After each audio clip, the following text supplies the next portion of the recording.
Here's Andy Oudman. Let's talk about you. You take prescription drugs, but you lead an active life, and you're tired of all those unexpected side effects. It's time to talk to your doctor about a new drug called side effects. With side effects, you'll experience no unexpected side effects because you expect them all. We have a cornucopia of drugs available to us today, and unfortunately these drugs are not making us any healthier, and that was their promise. Side effects is the only drug on the market that provides no medical benefit whatsoever. It's just a drug that does terrible, irreversible things to your mind and body. Side effects covers its bases, from run-of-the-mill effects like dizziness and headache to more exotic ones like a furry spider that grows inside your brain. Oh, and nausea. Did we mention nausea? Their promise was that these drugs were supposed to make us healthier as a society, and unfortunately this promise hasn't come true. And if anything is true, the cornucopia of drugs that we have out there on the marketplace today are actually making us much, much sicker. Side effects include drooling, priapsy, dry mouth, constipation, stomach upset, and alcoholism. Ask your doctor if Damitol is right for you. I used to feel like myself. Now I feel like somebody else. I like it better. Damitol. Well, those are some great spoof clips of a drug called Damitol and side effects. We see so many parodies out there. Saturday Night Live has been doing parodies on Big Pharma, Bill Maher, so many comedians, Jon Stewart. They're just spoofing the pharmaceutical drugs left, right, and center out there. So it's not just me who's amused at these drug commercials I see every night on ABC News. 30 seconds of how it'll improve your life, a minute and a half on how your eyes will explode, you'll have permanent diarrhea, and you may die. And now they want to distill down those side effects in the ads. So unbelievable. Folks, we have so much to talk about in this hour. I don't know how we're going to cram it all in. In fact, we're not going to be able to. One particular issue we want to talk about later in the hour is sleep deprivation, especially with the time change coming up this weekend. So we're going to talk about this claim this morning on Steve Garrison's show that heart attacks actually shoot up by something like 20% and car crashes spike. And late in the hour, I'll be asking Pam for her theory on that. I want to talk about health because we have a crisis in our health system, and it is just about as dramatic as what is happening in the Ukraine. It seems every Thursday when we invite Pam Killeen to come in and rock the boat, she rocks it more than most of us can handle, because I get so many calls and emails afterwards saying, where do I get help? Where do I get help? And this morning, Pam, we're going to talk about prescription drugs, and you have an amazing guest this morning. Right. We're very fortunate this morning to have Dr. John Abramson on the phone with us. He's the author of Overdosed America, The Broken Promise of American Medicine.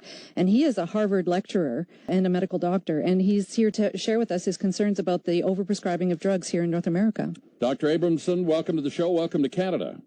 Well, thank you very much. It's a pleasure to be on the show, and it's a pleasure to be heard in Canada. I have a question for you. Have you ever had a Tim Hortons coffee? I have not. In Canada, the most noticeable landmark across the country now is Tim Hortons. It's a coffee shop which got ridiculously popular, and there's one on every corner. Across the street from virtually every Tim Hortons, there's a Shoppers Drug Mart. Why is that, Dr. Abramson? It's because the pharmaceutical industry is incredibly good at what they do, Andy. And what we need to remember before we get into the details of our conversation, what we need to remember is that the drug industry's job is to sell as many drugs as they can and make as much profit as they can to return that to their shareholders and their executives as well. That's their job, and they do it well. When they have phrases like this drug company is designed to serve the people, and we're here to meet the medical needs of the public, and we're dedicated to public health, those are created by public relations companies to make the drug companies appear to convince the public that the drug companies have a job other than to maximize their profits. But their job is to maximize their profits, and they do it enormously well. What is the most popular drugstore in America? Is that Walgreens? Walgreens. It could be Walgreens or CVS. I'm not sure. Okay, make a comparison. We have a Shoppers Drug Mart and various other drugstores on virtually every other corner in big cities. Same story in America. Yes. Oh, yes. And they're opening up every few minutes, aren't they? I mean, I heard some statistics about these drugstores opening up within minutes of each other. Yes, More absolutely. and more. But the key is to get right into the heart of the matter.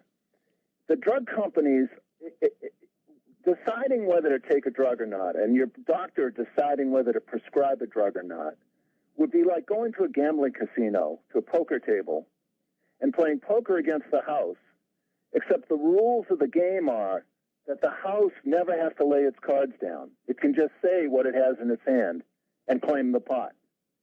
So the drug companies are funding virtually all of the studies about brand name drugs, and they don't have to turn those results over to the editors of the medical journals, to the peer reviewers of the medical journals.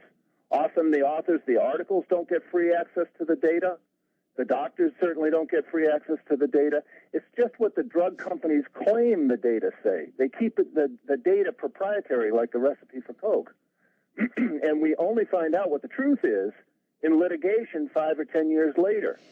It's a crazy system where the generation of public knowledge, of medical knowledge, has been privatized over the last 30 or 40 years, and there's virtually no oversight of the integrity of that information. But the doctors are on the front line. You were and are a frontline doctor.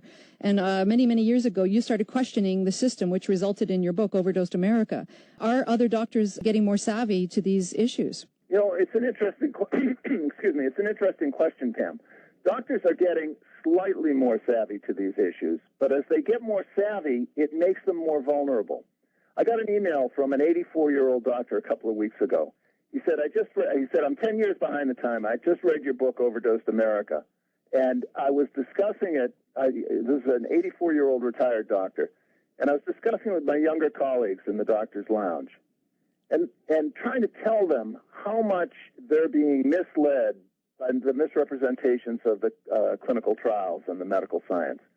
And the younger doctors said, no, that used to happen, but it doesn't happen anymore because they don't allow the drug companies to give us free meals or take us to sporting events anymore. So that was in the past. And what this doctor, and he asked me to write him and tell him whether it's true or not, or whether he's on a false crusade.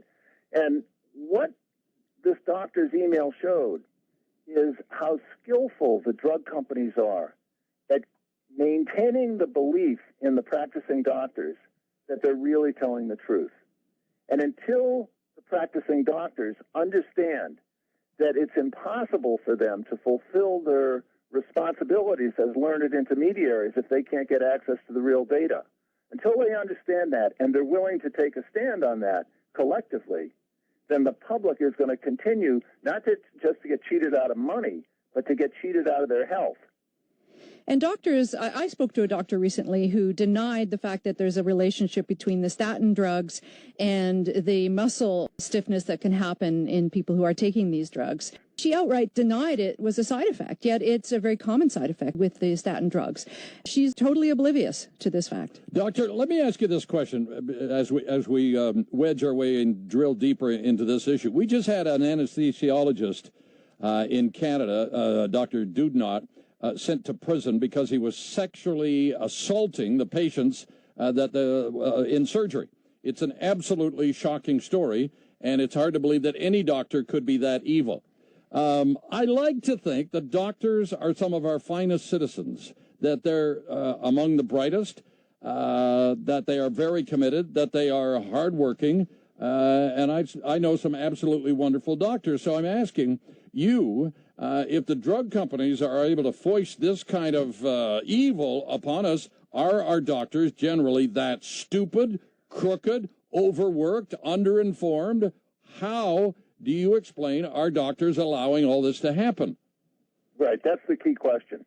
And the short answer is, Andy, that the doctors are victims in this, just like the patients are, because the sources of information that doctors have been taught to trust in medical school and residency training, and the sources of information that are used to establish the standards of care have been corrupted. And I think that 99% of doctors are hardworking. They're not on the take from the drug companies. They doing their best. They're overworked, but they're doing their best to serve their patients. I don't think the doctors are guilty of any sin except one, and that sin is naivete. That it's so hard for them to accept. It's such a bitter pill for doctors to accept, and I'm going to get back to Pam's question about the statin side effects, but it's such a bitter pill for doctors to acknowledge that the drug companies have systematically infiltrated the sources of information that they have been taught to trust and must trust to practice consistent with community standards. It's too hard for them. So they're not, it's a line they don't want to cross because they become outsiders. It becomes very hard to practice medicine when you acknowledge that the information you're getting is not, is often not accurate, and you can't tell the difference between what's accurate and what's not accurate. So to go back to Pam's question about the doctor who insisted there were no muscle or very rare muscle symptoms, side effects related to statins, that doctor has done her homework, and she has read the clinical trials. And the clinical trials say that there's very few muscle problems. Why? Because the people who are brought into those clinical trials are screened. They're often given a test dose, a run-in period of drug, and if they have side effects, they're taken out. Side effects are not monitored aggressively, so they're often missed. So if you read the literature from the drug company-sponsored clinical trials of statins, the incidence of muscle side effects is very rare. And yet, if you just go out and ask people if they're having side effects, it's going to be 10 or 20%. But aren't doctors today, some of them are saying that about half of their doctor visits are due to the side effects of prescription drugs, including the statins? I don't know if it's that high, Pam, but yes. Some doctors are saying the that. answer. I mean, a study was done here in Boston on electronic medical records, and the records were scanned it was people on statins, and the records were scanned for the incidence of statin-related side effects. So these were not interviews where patients were specifically asked whether they were having a statin-related side effect. These are office notes where patients spontaneously offered that they were having statin-related side effects, and the incidence was 18%. Now, 18% of people taking statins have side effects.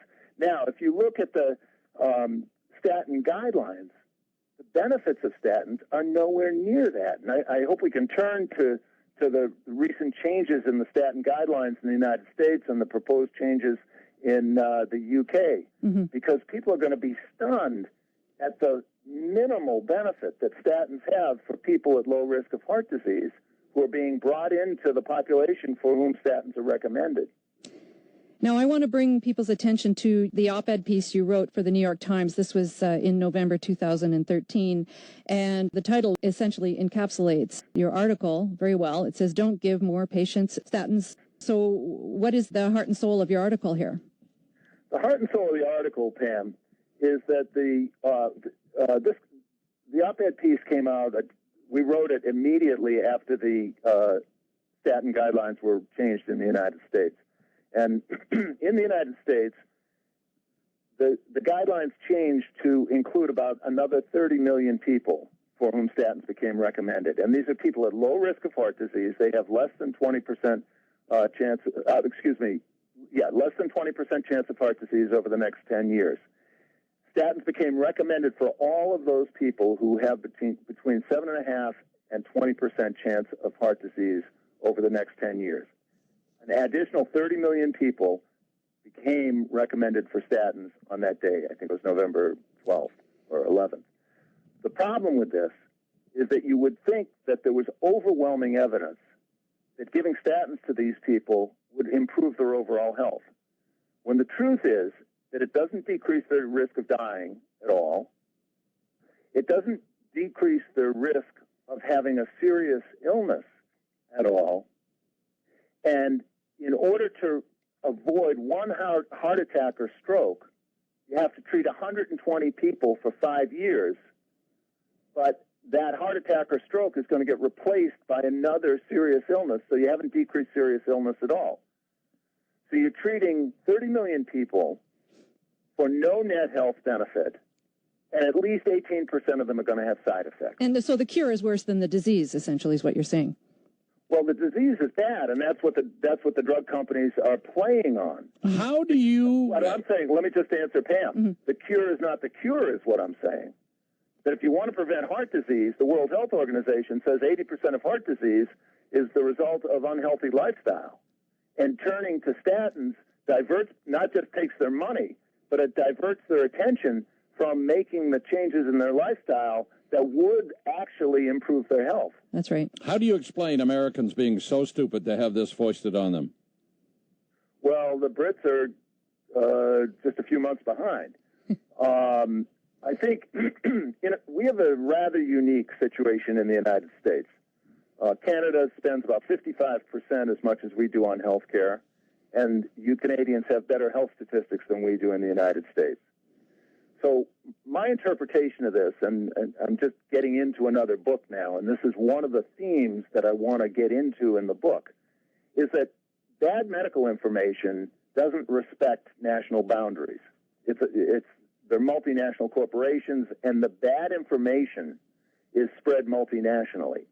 In the United States, because of the direct-to-consumer advertising that's allowed here, and because of the kind of free corporate speech environment we have here, is much more valuable in the United States than it is in other countries. So, for example, the arthritis drug Vioxx that killed between 40 and 60,000 Americans, like close to the number of Americans that died in the Vietnam War. 80% of the Vioxx, the arthritis drug Vioxx, that was prescribed in the world was prescribed in the United States. And the drug Neurontin that got prescribed so much off-label, an anti-seizure drug that got prescribed for pain and migraine headaches and bipolar disease and so forth without adequate scientific justification, 88% of Neurontin was prescribed in the United States. So I think what's happening in the United States is just an exaggerated example of what's happening in the rest of the world. And what it is market failure in medical knowledge. We've turned medical knowledge over to the marketplace, and it's failing, just the way the banks failed. But nobody understands it because the science is so complex, and it's hidden. You can't get to the science outside of litigation. Now they want to pass a law here in Canada, Vanessa's law. Maybe we could talk. Do we need to go? Yes, we need to break. Okay. Doctor, do you know the name Rob Ford? No. He's the mayor of Toronto, who's been on Jimmy Kimmel. Oh, sure. Of course I know Rob Ford. He had this strange thing with the other kind of drugs. When he took crack cocaine, he started speaking another language. He started speaking Jamaican. I want to ask you about the effects of some of these lovely drugs when we come back in just a moment with Dr. John Abramson. Hopefully he's still speaking English when we come back in just a moment right here on London Today on News Talk 1290 CJBK. To that in our next hour. We're talking about another crisis. Pam Killeen, along with our guest this morning, Dr. John Abramson, author of Overdosed America, The Broken Promise of American Medicine. Doctor, if I can just ask you a general lead question going into this. What is the state of health of the United States of America today? The state of health in the United States is that we are losing ground to virtually all the other wealthy countries. So even though we're spending literally twice as much per person on health care every year, the comparative health of Americans to the other wealthy industrialized countries continues to lose ground. And when I wrote Overdosed America, there's a measure that is probably the best single measure of the health of the population. It's called healthy life expectancy. It's the number of years that the average citizen will live in good health. And if they're sick and the sickness compromises the quality of their life by 50%, then they get a half of a year of healthy life expectancy for that. So that's a global measure of the health of the population. When I wrote Overdosed America, we ranked 22nd in the world, even though we were spending twice as much as the other countries. In the last 10 years, we've gone from ranking 22nd to ranking 26th. So in the United States, we're now wasting $1 trillion a year on health care for which there's no demonstrable benefit and a lot of evidence of harm, while the American citizens are actually losing ground in comparison to the other countries that are spending half as much. Now, I want to ask you a question about accountability here. There's a federal MP here in Canada who is attempting to pass a law called Vanessa's Law. And what the law would entail would be that if pharmaceutical companies are caught doing deceitful marketing practices or what have you, that they could be fined up to $5 million a day. Do you see this being any kind of deterrent? Would it help the situation at all?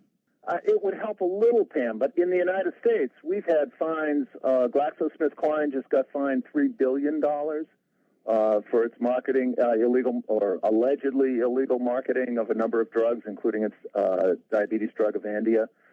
Pfizer got fined $2.3 billion for alleged illegal marketing.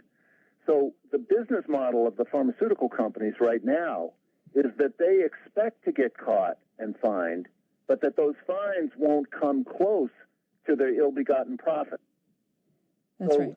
How? A model that's based just on economic penalties isn't going to work.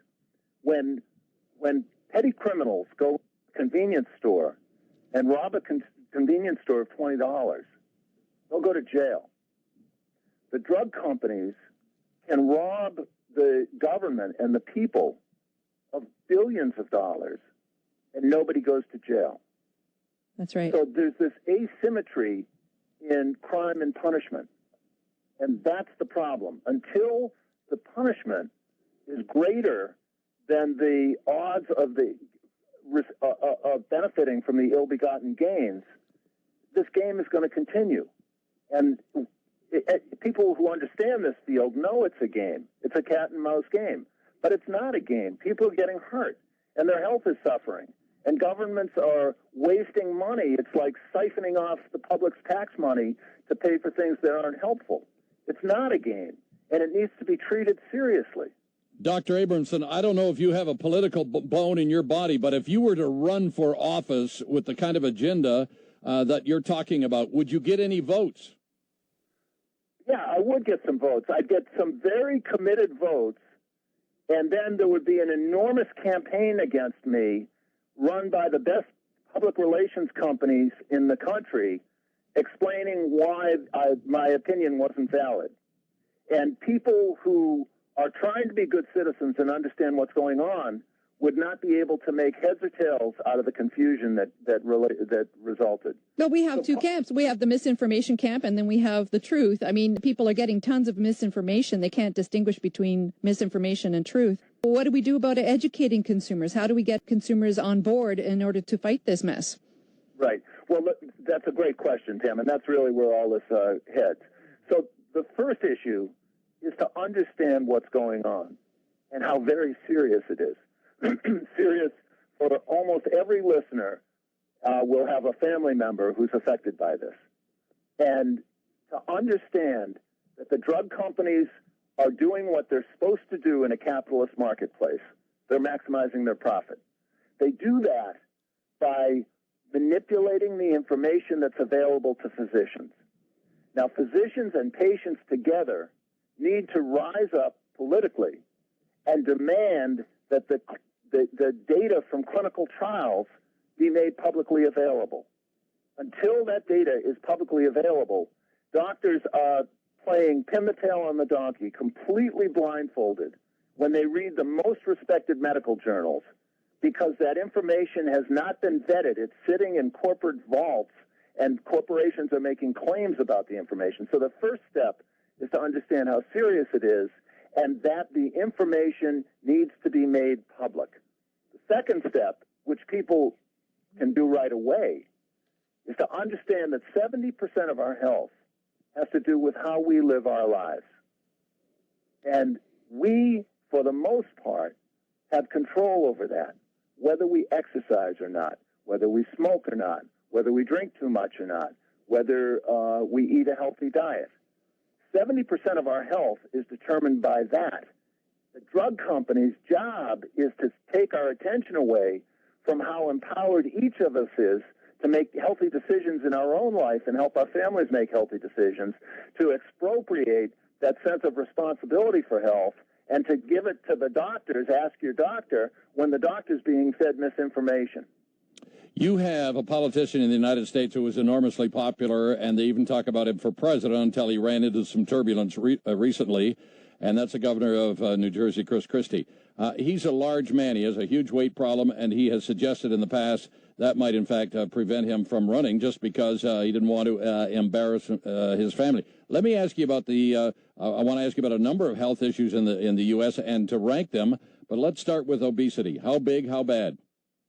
Big and bad. Over a third of American adults are obese. Why? Because it has to do with the food industry. It has to do with high-pressured life. It has to do with watching television. I personally think that the thing that it has most to do with is the subsidies of corn and corn syrup, so that Americans now have about 500 calories worth of corn syrup in their diet that they didn't used to have. And you do the math, it's 3,500 calories per pound. It doesn't take long to gain an extra pound if you add 500 extra calories of corn syrup to your diet. And if you stay calorie neutral, then you're going to chase out good nutrition.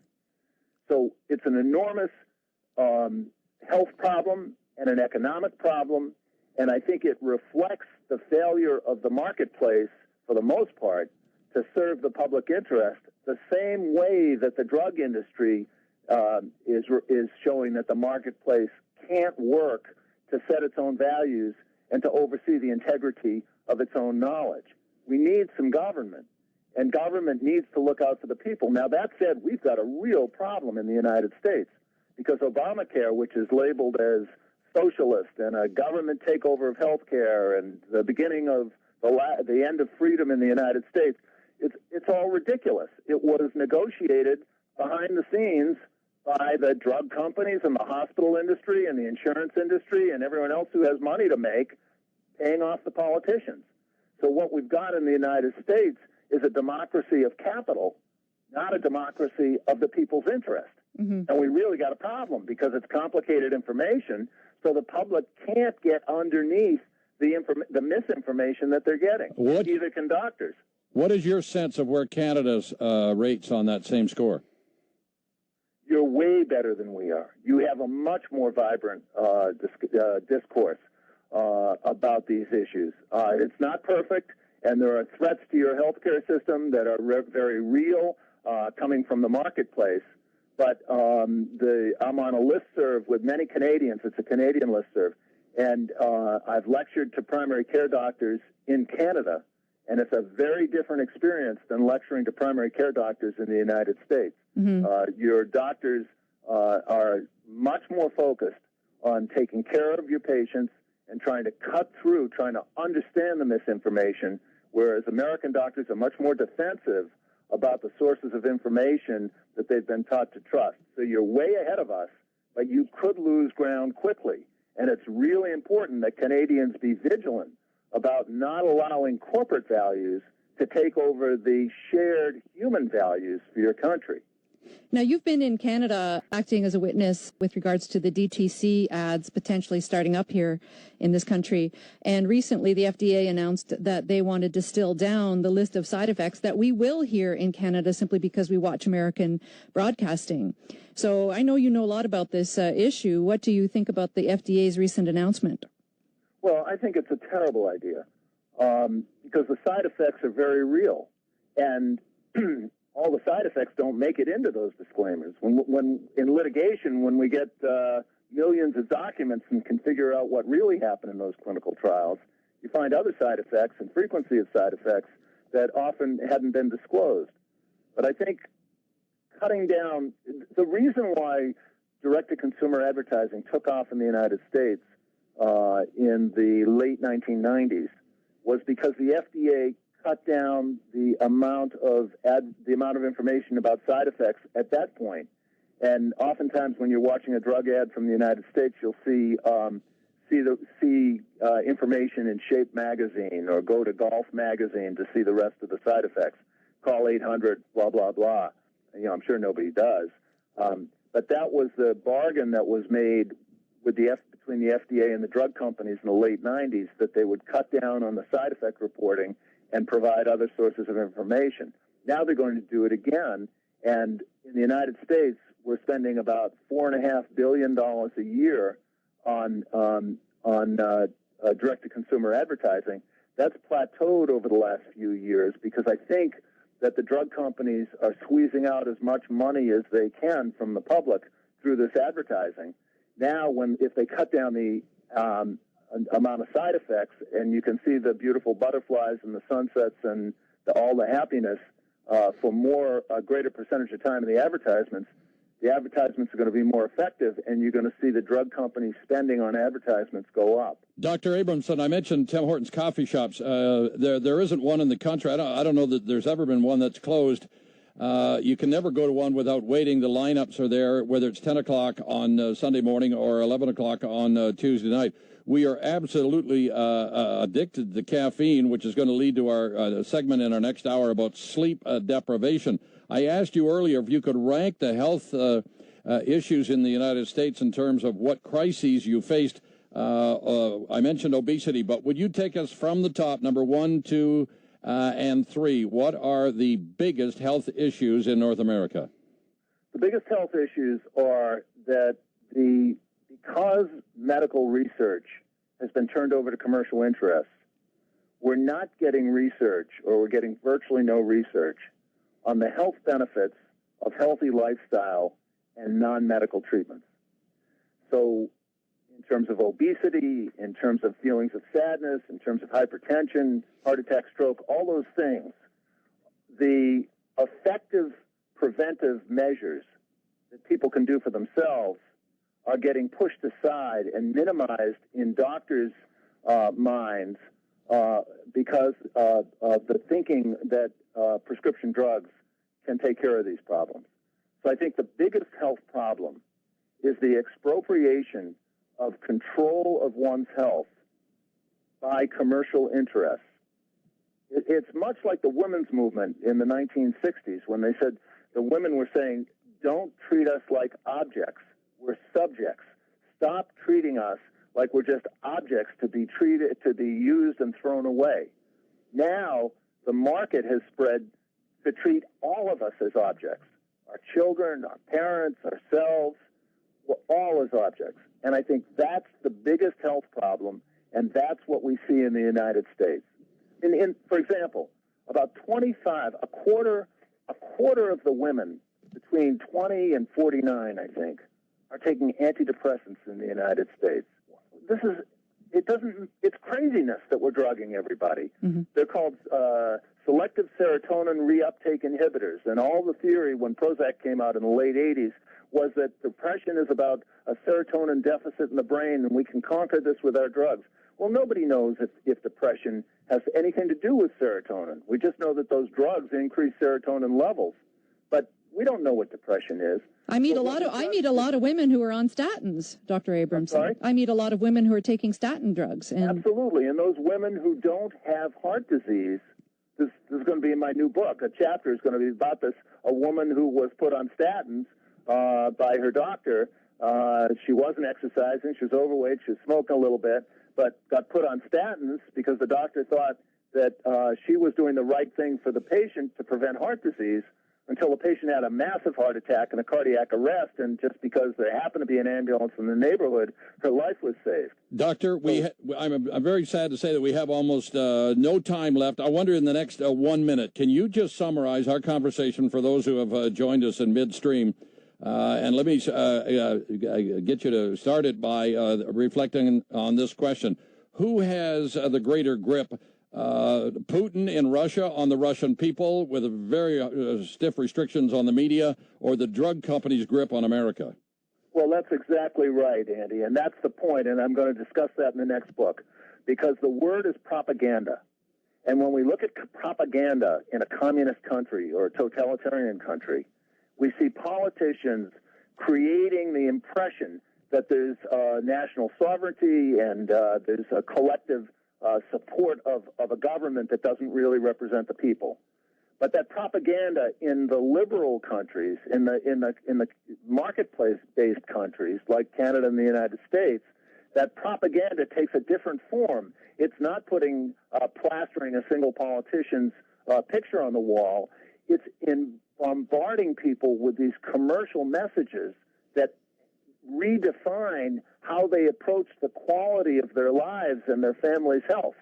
And that, too, is propaganda. Mm-hmm. And what we've got to understand is that the propaganda that we, in our environment, is hard to see, like fish can't see water. We can see, if you look at North Korea, we can see the propaganda supporting the government.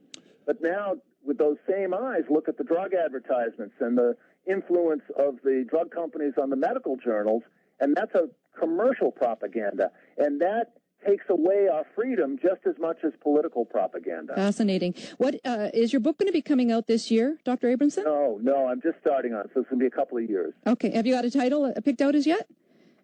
I don't yet. Okay, well, we'll look forward to that. We'll have to have you back on. If any of your listeners have a suggestion for a title, please, I'll help you out. Doctor, you're talking to us from Harvard, from Boston. Why don't you sound like the Kennedys? Well, I don't know. I knew there'd be one question you couldn't answer. It's the only one. Dr. John Abramson, what a pleasure to have you. What an honor to have you with us. We will have to chat again, and keep up the good work, my friend. It's incredibly sad what's happening to the state of our health in North America, especially given all the resources that we have compared to other parts of the world. So keep up the good fight, and if you ever do run for something, I'll vote for you. Well, Andy and Pam, we're not going to make progress unless journalists like you are willing to bring the truth to the public, because the truth gets blocked every time the corporate interests get a chance to block it. So it's going to take journalists of courage to get this story out. Well, we appreciate all your work. And for people who want to look up more information, Dr. Abramson's website is overdosedamerica.com. Wow. What an hour. What an hour that was. Pam, anything you want to add? This weekend, I'm going to be teaching my Part 4 class of Dr. Weston A. Price's work at the Central Library, and I have more information about the class on my website, which is just my name, pamkilleen.com. I don't know if you have to run. I want to ask you about sleep deprivation. Can you stay for a couple minutes? I'll stay for a few minutes. Okay, yeah. Terrific. Okay. Sleep deprivation, time change weekend. They say heart attacks are going to soar, and so are car crashes. Is it poppycock, or is it real? Sleep deprivation, a real issue in our society. Back with that in just a moment, right here on London Today on News Talk 1290 CJBK.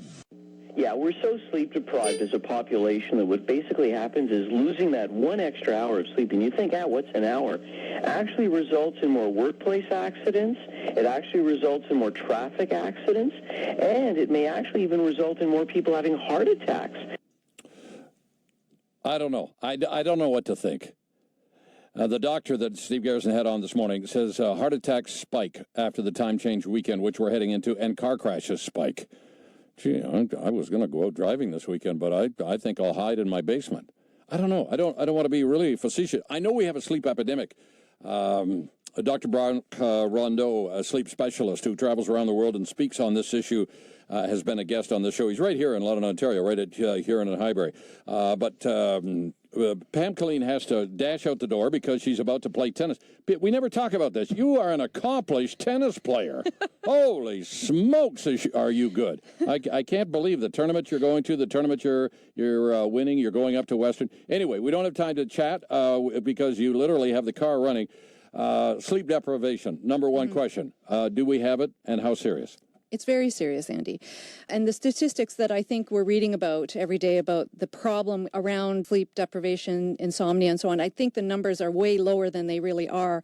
And the reason why I suspect the numbers are much higher is simply because people have normalized sleep issues, that if they're only sleeping 6 hours a night, or if they're having a lot of trouble falling asleep at night, I think that they're normalizing these symptoms and suffering in silence. So I don't think there's any real way to get the true numbers. I know that when people come to me and they're struggling with chronic fatigue, depression, fibromyalgia, brain fog, anxiety, 95% of my clients are suffering with sleep problems of some kind. 95% of them. It's rare for somebody to come to me and say that they're sleeping well. They're not getting solid sleeps. They're waking up exhausted with cobwebs in the brain and so on. So there's not a high quality of sleep if they are sleeping as well. So this is a real serious problem. The fact that they're saying when you're sleep deprived, there's going to be more car accidents. I think we need to take a step back, because the reason why people are not getting a good night's sleep is simply because they're not healthy to begin with. That is the real key issue. My clients are not healthy. They are very sick. And one of the systems that goes wrong in the body when people have insomnia or problems falling asleep or staying asleep is that the adrenal glands are not working properly. So 24 hours a day, 7 days a week, internally, they feel as if they're running away from a lion. And so if you're running away from a lion, there's no time for sleeping, eating, or sex. So essentially, all three of those systems break down. And to get them resuscitated, to get these systems working properly again, you've got to focus on proper adrenal gland function. And that has a lot to do with nutrition. I figured the word nutrition was going to come into it. Mm-hmm. So what do people do? They turn to sleeping pills. Sleeping pills, which have side effects, terrible side effects. I mean, we've seen recently with the Kennedy woman and the side effects of taking, I think it was Ambien. There's definite side effects to taking medications like that. And I think where I talk to my clients and they're taking medications, they want to do everything they can to get off their medication because they don't like the side effects. That story scared me badly, because not only was she so drugged that she was driving all over the road and eventually crashed, but she was so drugged that she didn't even know she was drugged. Well, remember ABC did that piece with the journalist who took, I think it was Ambien. Yes. And basically the next day, she shouldn't have been driving a car, is what they determined in that piece. There's some definite dangerous side effects to using sleep aids, and yet there's more that can be done other than relying on these things. So I think that one of the key messages I have in my classes and when I work with people is to stabilize the adrenal glands. One of the best fuels is going to be animal fat, actually, and salt is very stabilizing for the adrenal glands.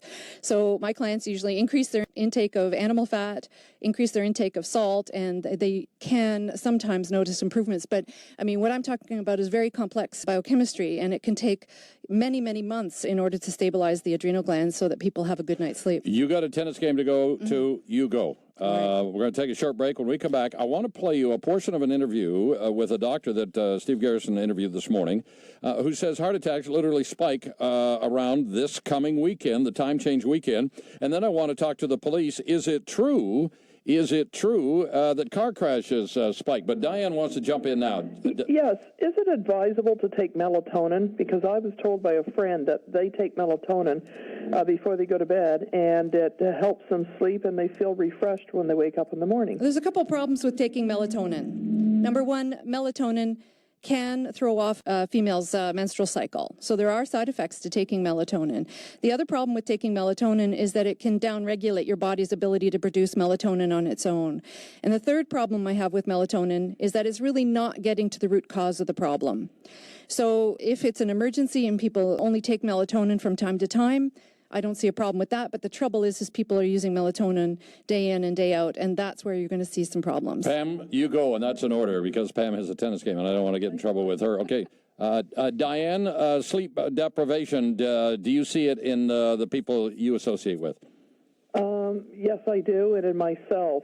I get up in the morning, Andy, I feel like I should be just going back to bed. And I even have one of those lamps that you sit under. Okay. My husband doesn't get any work out of me in the wintertime. Winter's worse. Let me ask you, do you have trouble falling asleep and then waking up, or do you just can't get to sleep? I'm so tired when I go to bed. In fact, I even fall asleep on the couch in the evening. And when I haul myself off to bed, I may fall asleep, and then maybe an hour and a half later, I wake up. And then I'm tossing and turning, and I fall asleep. And then I hear the clock in the living room dinging. It could be 3 or 4 o'clock, and then I'm awake till 5 or 6. Oh. And then I have the alarm set for 7, and then I'm so tired I change it to 8. Then I turn it off, because and half my day I'm just tired. Right now, I got up at 9 o'clock this morning, and I honestly feel like I could go back to bed now. Diane, I have to